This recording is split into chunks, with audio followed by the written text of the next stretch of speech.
Real estate के business में हो, कस्टमर के ऑब्जेक्शन से बहुत परेशान हो और ऐसा लगता है कि एज एन एंटरप्रेन्योर हर बार अगर मेरी कोई डील डन नहीं होती तो कोई ना कोई ऑब्जेक्शंस को मैं आंसर नहीं कर पाता, तो ये वीडियो आपके लिए इस एंड तक जरूर देखिए। मैं doctor Amol Maurya, real estate coach, real estate trainer, real estate author and entrepreneur. बहुत रिसर्च करने के बाद ऐसे वैल्यूएबल वीडियोस हम आपके लिए लेकर आते हैं, तो सबसे पहले कहना चाहूंगा, ऐसे वैल्यूएबल वीडियोस मिस नहीं करना चाहते तो तुरंत चैनल को सब्सक्राइब करके बेल आइकन को हिट कीजिए, क्योंकि इस वीडियो में मैं आपको पूरा प्रोसेस बताने वाला हूं। भले ही लगे तो वीडियो को स्टॉप कीजिए और अभी सब्सक्राइब कीजिए। तो मैं आपको बताने वाला हूं दोस्तों कि कैसे आप अपने कस्टमर के ऑब्जेक्शंस को स्टेप बाय स्टेप हैंडल कर सकते हो। बहुत इंपॉर्टेंट वीडियो है और ये जो पॉइंट्स है ये हमने न जाने हजारों से ज्यादा कस्टमर्स के साथ ट्राई किए हैं। एथिकल ऑनेस्ट वे से सच बोल के कैसे आप सही तरीके से अपने क्लाइंट को हैंडल कर सकते हो, और प्रोडक्ट अच्छा हो तो ये सब काम आएगा, प्रोडक्ट ही अच्छा नहीं हो तो कोई काम नहीं आने वाला। और इससे पहले एक डिटेल वीडियो बनाया कि कॉमन ऑब्जेक्शंस क्या आते हैं रियल एस्टेट की इंडस्ट्री में, वो वीडियो जरूर देखो तो ये वीडियो ज्यादा समझ में आएगा। Point number 1, anticipate objections, be ready for the objections. इसका मतलब क्या हुआ दोस्तों, अगर आपको पता है कि ऑब्जेक्शंस आने ही वाले हैं, आपका माइंडसेट रेडी है कि क्लाइंट आया है, बड़ा डिसीजन लेने वाला है, सवाल पूछेगा ही, क्वेश्चंस पूछेगा ही, प्रॉब्लम्स डिस्कस करेगा ही, ऑब्जेक्शन लेगा ही। अगर आप इस एटीट्यूड के साथ रियल एस्टेट में as a builder, developer, marketing agency owner या एज एन एम्प्लॉय या एजेंट अपना वर्क शुरू करते हो, तो आपको टेंशन नहीं होती किसी भी प्रकार का कितना भी बड़ा ऑब्जेक्शन आ जाए। तो ऑब्जेक्शन चाहे लीगल हो, पेपर से रिलेटेड हो, पोजीशन से रिलेटेड हो, बिल्डर से रिलेटेड हो, ट्रस्ट से रिलेटेड, किसी भी प्रकार का हो, एंटीसिपेट करके अगर आप रेडी है तो आपको प्रॉब्लम नहीं आने वाला। तो सबसे पहला स्टेप यही होता है, अगर आप किसी भी कस्टमर के बड़े से बड़े ऑब्जेक्शन को हैंडल करने के लिए खुद को रेडी करना चाहते हो, तो सबसे पहले एंटीसिपेट करो, प्रिपेयर्ड रहो, be ready for handling objection.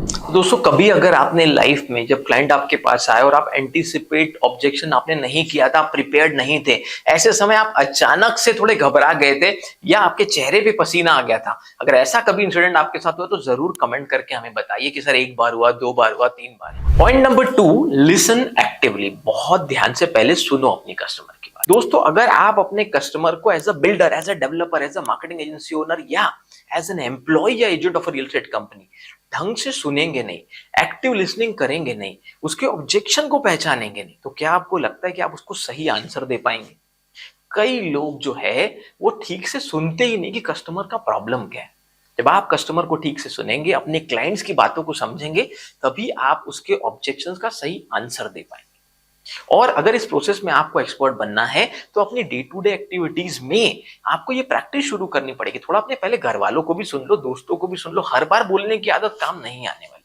तो एक्टिव लिसनिंग बहुत बड़ा रोल प्ले करता है कस्टमर के ऑब्जेक्शन को हैंडल करते समय। दोस्तों, पॉइंट नंबर 2 तक आपने वीडियो को तो देख लिया। पॉइंट नंबर 3 जानने से पहले मैं कहना चाहता हूं कि अगर आप ऐसे वैल्यूएबल वीडियो मिस नहीं करना चाहते तो चैनल को सब्सक्राइब करके तुरंत बेल आइकन को हिट कीजिए, क्योंकि हमने गूगल एनालिटिक्स में देखा है बहुत सारे लोग को कंटेंट बहुत पसंद आता है, देखते हैं लेकिन सब्सक्राइब करना भूल जाते हैं। आपका नुकसान नहीं होना चाहिए, ये हमारी पहली प्रायोरिटी है।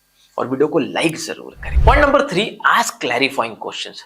अब क्या हुआ कि पॉइंट नंबर 1 में दोस्तों आपने एंटीसिपेट कर ही रखा था, एक गो गेटर एटीट्यूड बना लिया था, आपका एटीट्यूड, आपका माइंडसेट सही था कि भैया आने वाला है क्वेश्चन, मैं रेडी हूं। क्लाइंट आया, हस्बैंड वाइफ आए, रिलेटिव को लेकर आए, 4 सवाल पूछ रहे हैं, प्राइस को लेकर सवाल हो सकता है, बिल्डर की क्रेडिबिलिटी को लेकर, पेमेंट प्लान को लेकर, बहुत सारे अलग अलग सवाल होते हैं।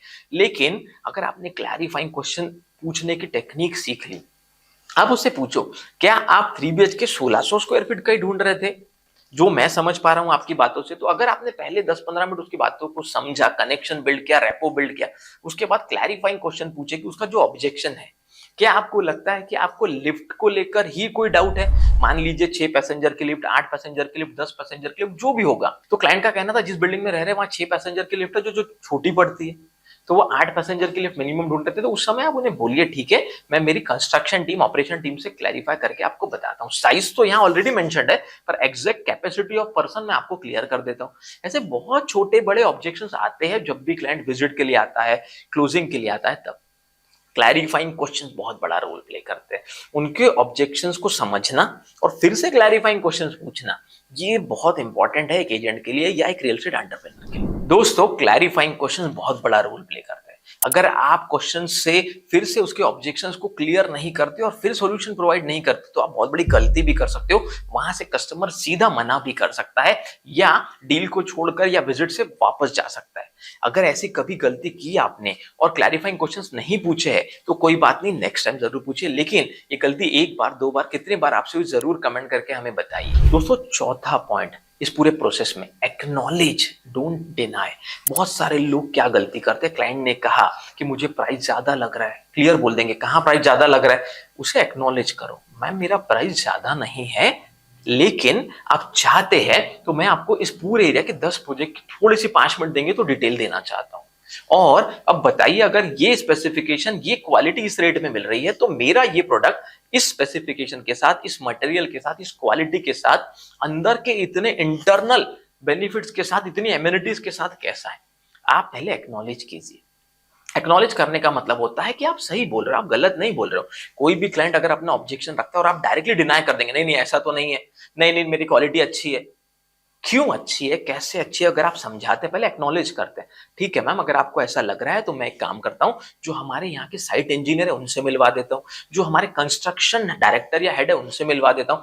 क्लाइंट के हर ऑब्जेक्शन को अगर आप सही व्यक्ति से मिलाकर क्लियर करेंगे या तो उस लेवल का नॉलेज देंगे तो ज्यादा अच्छा हो सकता है। नहीं मुझे इस रेशियो में नहीं जाना है, ये पेमेंट प्लान सही नहीं लग रहा, तो आप उस समय में फाइनेंस हेड डायरेक्टर से भी मीटिंग करा सकते हो या सही इंफॉर्मेशन दे सकते हो, लेकिन क्लाइंट को डायरेक्टली डिनाई मत करो, एक्नॉलेज करो और फिर उसे स्टेप बाय स्टेप प्रोसेस से समझाओ कि कैसे आप उसका सोल्यूशन उसे दे सकते हो। दोस्तों एक्नॉलेज डोंट डिनाई पॉइंट तो बहुत इंपॉर्टेंट है, लेकिन अगर पास्ट में ऐसी गलती की थी, डायरेक्टली मना कर दिया था, एक्नॉलेज करके सही आंसर नहीं दिया था, तो ये ना भूलिए जरूर कमेंट में हमें बताइए कि एक बार, दो बार, कब ये गलती हुई आपकी, किस सिटी में हुई या किस प्रोजेक्ट में हुई, जरूर कमेंट करके बताइए। Point number 5, provide solution.